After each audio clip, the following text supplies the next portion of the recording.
آج کل شادی ہالز میں ہوتی ہیں، جو ایونٹ ہالز میں ہوتی ہیں، کیا وہ شادیاں مسجد میں ہم کرنے کے قابل ہیں؟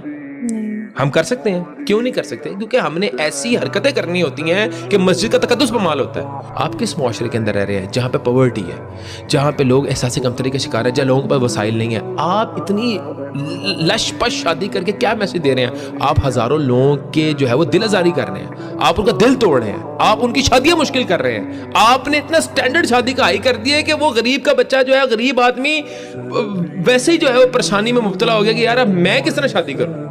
آپ کے بھی تو غریب رشتہ دار ہیں نا، ہر بندے کے ہوتے ہیں۔ آپ انہوں کیا میسج دے رہے ہیں؟ تو آپ کو پتہ ہے اس بات کا یہ بھی حدیث ہے، نبی کریم صلی اللہ علیہ وسلم نے فرمایا اگر آپ کا پڑوسی غریب ہے اور آپ کے گھر پہ گوشت آیا تو اپنے گوشت میں پانی ڈال لیں۔ کیوں؟